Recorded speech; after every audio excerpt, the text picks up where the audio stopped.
রাজ্যের বুকে অবৈধ অনুপ্রবেশকারীদের আনাগোনা দিনকে দিন বেড়ে চলেছে। তাতে করে রাজ্যের নিরাপত্তা নিয়ে প্রশ্ন উঠতে শুরু করেছে। রবিবার বিকেল 5টা নাগাদ উত্তর ত্রিপুরা জেলার ধর্মনগর থানাধীন ভারত বাংলাদেশ সীমান্তের বৈঠাংবাড়ি বিওপির 97 নং ব্যাটালিয়নের কর্তব্যরত বিএসএফ জওয়ানরা 5 বাংলাদেশি নাগরিককে আটক করে।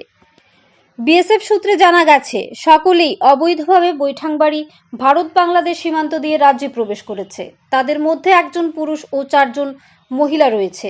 ধৃতরা হলেন যথাক্রমে সোহেল মিয়া বয়স 26, সোহেল মিয়ার স্ত্রী ফারজানা বয়স 23, পেয়ারা বেগম বয়স 28, শারিন গাজী বয়স 32 ও সুমি শেখ বয়স 17। উভয়ের বাড়ি বাংলাদেশের ঢাকা ও খুলনা জেলায়।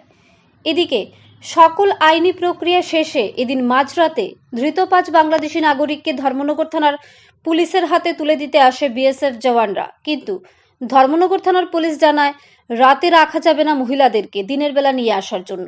পরবর্তী সময় সোমবার সকালে এসে তুলে দেয় বাংলাদেশ নাগরিকদের ধর্মনগর থানার পুলিশের হাতে। পুলিশ পাসপোর্ট অ্যাক্টে মামলা নথিভুক্ত করে সোমবার ধৃতদের ধর্মনগর জেলা ও দায়রা আদালতে সোপর্দ করেছে। অপরদিকে ধৃত বাংলাদেশি নাগরিকদের বক্তব্য অনুযায়ী তারা অগাস্ট মাসের 31 তারিখ দালাল মারফত রাজ্যে প্রবেশ করেছে। বাংলাদেশের 27,500 টাকার বিনিময়ে ইব্রাহিম নামের এক দালাল বাংলাদেশের মাধবপুর সীমান্ত দিয়ে তাদেরকে ত্রিপুরার জিরানিয়ায় প্রবেশ করায়। তারপর সেখানে রাতভর একটি অটো দিয়ে তাদের ঘোরানো হয়। পরে সকাল হলে তাদেরকে আগরতলা ধর্মনগর ট্রেনে তুলে দেওয়া হয়। তাদের আপাতত গন্তব্যস্থল ছিল বদরপুর। তারা কাজের সন্ধানে ভারতে এসেছে, কিন্তু ধর্মনগর স্টেশনে আসার আগে সাদা পোশাকের একদল তাদের ট্রেন থেকে আটক করে। তবে উল্লেখযোগ্য যে বিএসএফ বলছে ভারত বাংলা সীমান্ত থেকে তাদের আটক করা হয়েছে। ধৃত বাংলাদেশিরা বলছে তাদেরকে ট্রেন থেকে আটক করা হয়েছে। তাহলে আসল রহস্য কি? কে নিচ্ছে মিথ্যার আশ্রয়? যদিও গোটা ঘটনাটি খতিয়ে দেখছে ধর্মনগর থানার পুলিশ।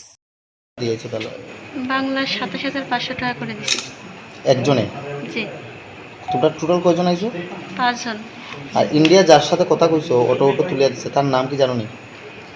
নাম জানি না, আমরা বাংলাদেশের সাথে কথা বলছি, তার নাম ইব্রাহিম। বাংলাদেশে যার সাথে তার নাম ইব্রাহিম। জি, একই কইছে তোমরা? উনি কন্ট্যাক্ট করে দিয়েছে সবার সঙ্গে, আমাদের ফোনে কন্ট্যাক্ট করে দিয়েছে।